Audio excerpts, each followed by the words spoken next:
jemi të bindur që Zoti po vjen. Falenderojmë Zotin për premtimin e Tij që na ka bërë,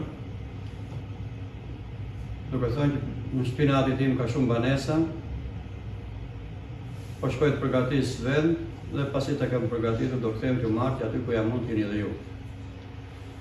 Lavdi Zotin tonë. Falenderojmë Zotin tonë dhe një shumë për banesën e Tij të përjetshme.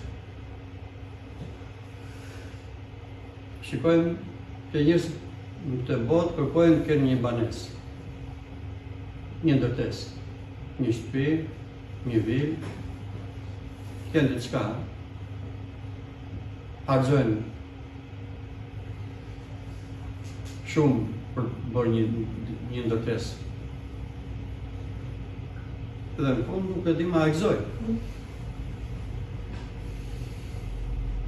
Por ato që Perëndia na ka premtuar neve, që na ka bërë si na gjumë bitë e Tij, është banesë e përjetshme, e përgatitur dhe e bërë jo nga dorë njeriu.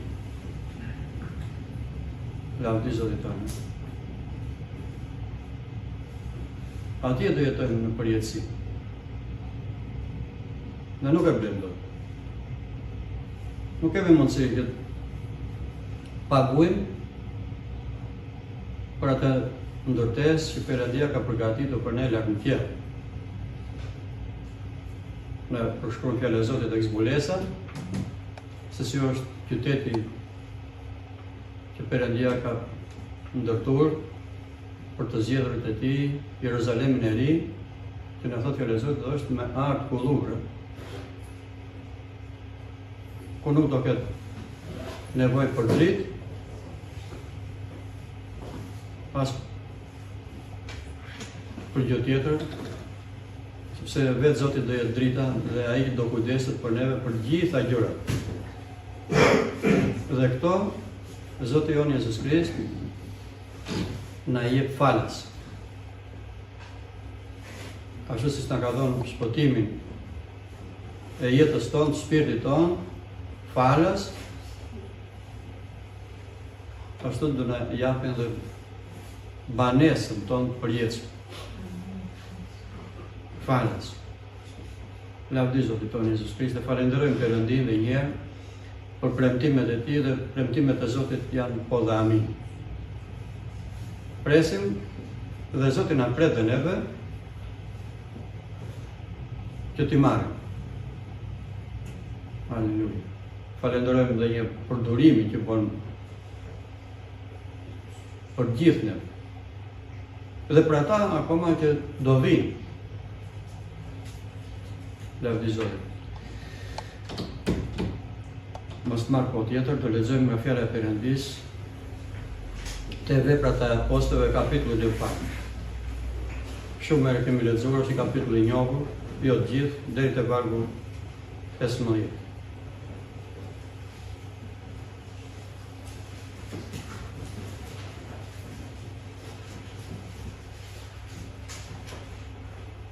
Tregimin e parë e bëra o Teofil mbi të gjitha gjërat që Jezusi nisi të bëjë dhe të mësojë, deri në ditën në të cilën u muar në qiell, pasi u kishte dhënë urdhrime nëpërmjet frymës së shenjtë të apostujve që ai kishte zgjedhur.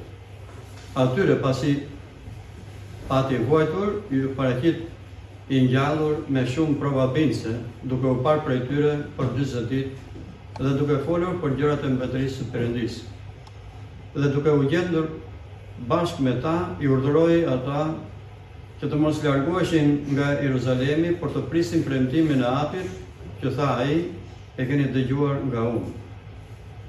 Sepse gjoni pakzoi me ujë, por ju do të pakzojeni me frymën e shenjtë, mbas jo shumë ditësh. Kështu ata që ishin mbledhur bashkë e pyetën duke thënë: Zot, a do ta rivendosësh në këtë kohë mbretërinë e Izraelit? Por ai u tha atyre: Nuk ju takon juve të dini kohrat dhe momentet e përshtatshme që ka përcaktuar Ati me autoritetin e vet. Ju do të merrni fuqi kur fryma e shenjtë do të vijë mbi ju dhe do të bëni dëshmitarët e mi në Jeruzalem, dhe në gjithë Juden, në Samari dhe deri në skajin e dheut. Mbasi tha këto gjëra, ndërsa ata po e vështronin, u ngrit lart dhe një re e përfshiu dhe u ahoqi prej syve të tyre. Dhe si ata po i mbanin sytë ngulitur në qiell, ndërsa ai po largohej, ja dy burra në rroba të bardha ju paraqitën atyre duke thënë: Burra Galileas, pse qëndroni e shikoni drejt qiellit? Ky Jezus, që është marrë në qiell nga mesi juaj, do të kthehet në të njëjtën mënyrë me të cilën e keni parë të shkojë në qiell. Atëherë ata u kthyen në Jeruzalem nga mali që quhet i Ullive, që është afër Jeruzalemit sa një ecje së shtunës. Dhe si u kthyen në qytet, u ngjitën në sallën e sipërme, ku rinin Pietri dhe Jakobi, Gjoni dhe Andrea, Filipi dhe Thomai, Bartolomeu dhe Mateu, Jakobi Alfeut dhe Simon Zelçmi dhe Juda i Jakobit. Dhe të gjithë këta ngulmonin me një mendje të vetme në lutje dhe përgjërim së bashku me gratë, me Marin nënën e Jezusit dhe me vëllezërit e tij. Amin. Lavdi Zotit tonë, falenderojmë një Perëndim për fjalën e tij të shenjtë. Aleluja. E dim që para pak ditësh në gjithë botën, ashtu si dhe ne, lexojmë në shkrimin e shenjtë që rreth 2000 vjet përpara Zoti tonë Jezus Krisht e kryqëzoi. Pasi erdhi në tokë për 3 vjet e gjysmë, pasi mori shërbesën, Zoti jonë Jezus Krisht shkoi në kryqin e Golgotës, duke i paralajmëruar dishepujt për gjithë ato që do ndodhnin. Aleluja. Sepse për këtë erdhi Zoti jonë Jezus Krisht në tokë, mori trajtën e shërbëtorit, u bë ngjashëm me njerëzit dhe duke bërë një vepër që askush tjetër nuk mund ta bënte, nuk është nevoja, sepse besoj që të gjithë kemi lexuar Dhjetën e Re, e dim shenjat dhe mrekullitë që Zoti jonë Jezus Krisht bëri në praninë të gjithë popullit, dhe shikojmë që të lexojmë sot dhe të lexojmë mbar njerëzimi ata që kanë besimin tek Zoti jonë Jezus Krisht, ashtu si dhe neve sot. Por që më në fund që të përmbushej që ishte profetizuar që nga fillimi në lidhje me Zotin tonë Jezus Krisht, Zoti shkoi në kryqin e Golgotës. U mbulu me mëkatin e gjithë botës. Aleluja, deri gjakun e tij në kryq, si çmim për të na blerë neve, sepse jemi blerë të gjithë me gjakun e shenjtë dhe të shtrenjtë të Zotit tonë Jezus Krisht, lart në kryqin e Golgotës. Aleluja. Dhe kemi marrë faljen e mëkateve nëpërmjet emrit të Zotit tonë Jezus Krisht, lart në kryq, sepse lart në kryq ai mori mëkatet tona, sëmundjet tona, lëngatat tona. Dhe shikojmë që ditën e tretë Zoti jonë Jezus Krisht ringjallet sipas shkrimeve, por dhe sipas fjalës së tij, duke thënë që ditën e tretë do ringjallet. E pabesueshme, për shumë të trishtuar dishepujt, por Zoti jonë Jezus Krisht u tha që na thotë fjalë e Zotit, vetë fjalët e Zotit tonë Jezus Krisht, përpara se të kryqëzohej, tha që për pak nuk do të më shihni më dhe pas pak do të më shihni përsëri. Dhe Zoti jonë Jezus Krisht, mbas ringjalljes u shfaq, na thotë fjalë e Zotit, në forma të ndryshme dishepujve. U shfaq kur dishepujt ishin mbledhur në një dhomë të mbyllur, se kishin frikë nga judejt, e tha paqja me ju. Lavdi Zotit tonë Jezus Krisht. E falenderojmë Zotin, dhe si shta dhe vllai, që Zoti është midis nesh, dhe ne jemi të bindur që Zoti sot është këtu midis nesh. Sepse thot ku 2 dhe 3 janë mbledhur në emrin tim, mes tyre jam dhe unë. Aleluja. Zoti që mbush qiellin dhe tokën, që është krijuesi i gjithësisë, që e shikojmë këtu të ikin lart në qiell në një re me lavdi të madhe, sepse dishepujt e panë Zotin ton të ngrihej lart në qiell në një re. Lavdi Zotit. Dhe ne jemi të bindur që sot Zoti jon Jezus Krisht është lart në qiell, por është dhe ku do ndodhur, sepse nuk ka vend mos shikohet nga Zoti jon Jezus Krisht. Dhe për këtë themi gjithmonë që Zoti është ku 2 dhe 3, jo vetëm ku 2 dhe 3, po dhe ku jemi vetëm, Zoti është me ne. Sepse thot nuk do t'i lë, nuk do t'i praktis, do jem me ju gjitha ditët deri në mbarimin e botës. E falenderojmë dhe jemi mirënjohës Zotit ton. Aleluja. Por lexojmë këtu me hirin e Zotit ton Jezus Krisht këtë fjalë që pasi u shfaq dishepujve në shumë forma për 40 ditë dhe akoma nuk kanë kaluar 40 ditë nga Pashka, që të gjithë jemi të vetëdijshëm. Lavdi Zotit ton Jezus Krisht.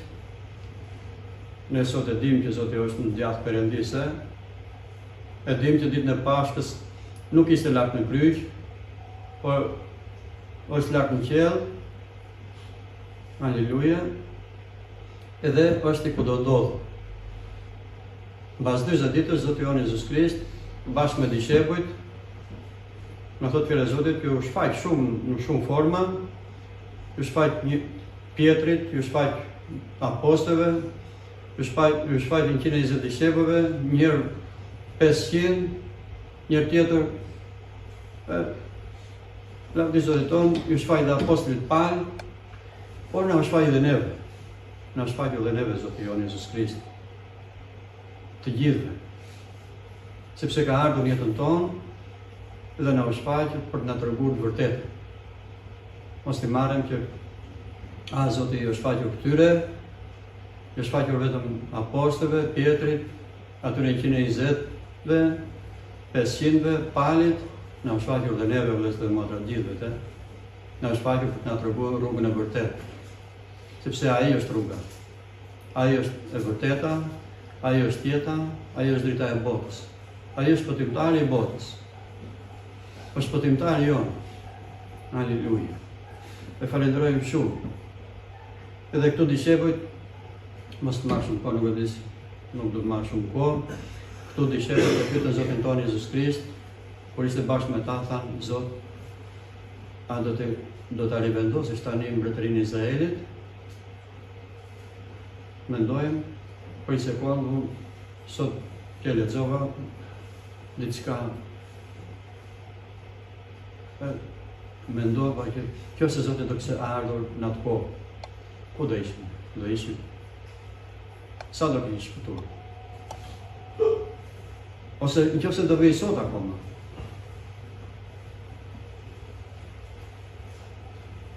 Lavdi Zotit, e falenderojmë për durimin e Tij. Për durimin që tregon për ne. Për ata akoma që do vinë kish. Sepse Zoti nuk do që asnjë nga neve të mbasin. Nuk do asnjë nga ata që do besojnë akoma, që do vinë kish, të shkojnë pa e njohur Perëndin. Ne si njerëz nuk durojmë. Unë i parë. Më kujtohet përpara shumë viteve, thosha Zot lutem bish ta marrësh. Zot bish ta marrësh. E kam thënë, fillim besimit tim, po më mendoj pastaj. Po këta sot, ku do ishë? Po ata që do besojnë akoma. Prandaj këtë vendosi sot Zotin në zemër që të them, ta falenderojmë Zotin për durimin që tregon për ne. Për durimin që ka treguar dhe tregon. Dishepujt thanë sot, Zot do ta rivendosësh tani. Mendoni në atë kohë. 40 ditë mbas ringjalljes së Zotit ton Jezus Krisht, sa ishin? Sa dishepujt ishin? Lavdi Zotit ton. Falenderojmë Perëndin, sepse Zoti do tha, nuk ju takon juve të dini ditët, momentet, kohën e përshtatshme që ka përcaktuar Ati me autoritetin e vet. por ju do merrni pushtet dhe fuqi, kur fryma e qenë do vinë me ju, dhe atëherë do jeni dëshmitarët e mi në të gjithë skajin e dheut. Ku arriti fjala dhe te ne. Që besum dhe ne, pranum dhe ne Zotin tonë Jezus Krisht. E falenderojmë Zotin, Aleluja. Dhe shikojmë vonë që apostoli Pjetër, pasi mori këto këshilla, dhe nga engjujt që u shfaqën, në moment kur e pan Zotin tonë Jezus Krisht në gjithë e lartë në qiell, në re, nga dy engjujt që u shfaqën, dhe thanë, pse shikoni? Do ta shikoni duke ardhur në të njëjtën mënyrë kur të vinë. Se këtë besoj unë dhe kemi shpresë që ta shikojmë ne. Kemi neve kisha apostolike e fundit, që të shikojmë Zotin tonë Jezus Krisht duke ardhur në qiell. Të paktën për mua është kjo shpresë. E kam të shpresë ta arrijë, nëse Zoti nuk të lejon të ikim përpara. Që të shikojmë Zotin tonë duke ardhur me pushtet dhe me fuqi nga lart. Duke na ftuar të marrim në trashëgimni mbretërinë e qiellit që u përgatit për ne që nga krijimi i botës. Aleluja. Këtë presim. Edhe punojmë për veprën e Zotit. Ndihmojmë, sepse vepra është e Zotit, por ne të ndihmojmë në veprën e Tij. Aleluja. Mos bëjmë mbrapa, mos kthehemi mbrapa. Mos të mbasim kohë. Zoti po vjen. Zoti është afër. Do që asnjë nga neve mos të mbasim për të marrën premtimin që na ka bërë. Të jetojmë atë në përjetësi. Ne kemi gjithat përgatitur nga Perëndia. Nuk do të çojmë gjë më vetë ku ikim. Nuk do të çojmë Zotit as armë, as argjend, as pasuri, as nuk ndjen se çfarë të them. Se nuk do kemi nevojë, sepse thot Zoti të gjitha e ka përgatitur ai, gjitha ka bërë gjëra të reja. Lavdizoj të. E falenderojmë Perëndin. Aleluja. Vetëm ne ta presim. Ta presim të vinë ashtu siç na i përshkruan këtu fjalë e Zotit. Ta presim Zotin, sepse do vinë me fuqi dhe me lavdi të madhe. Por kur? Atë nuk e di. As neve sot nuk e di. As unë sot nuk mund të them se kur do vinë Zoti. Nuk e kam menduar ndonjëherë se kur Zoti do vinë. Por gjithmonë jemi gati sepse ajo ditë do vinë e papritur. Mund vi sot, unë mund vi nesër, unë nuk e di. Mund vinë mas 10 vjetësh, nuk e di. Neve të qëndrojmë edhe ta presim në çdo moment ardhen e Zotit tonë Jezus Krisht, sepse është e shpejtë, për të jam i sigurt. Për të jam i sigurt që ardhja e Zotit është e shpejtë, sepse na thot kur shikoni ngjarjet që janë përshkruar sipas fjalës së Zotit, ta dini thot se çlirimi juaj është afër. Ngrini sy drejt qiellit. Se ne do të presim. Edhe njërë do të them lavdi Zotit dhe falenderojmë Zotin për durimin që tregon për ne. Amin. Zotit na bekojnë dhe Zotit na bekojnë gjithë.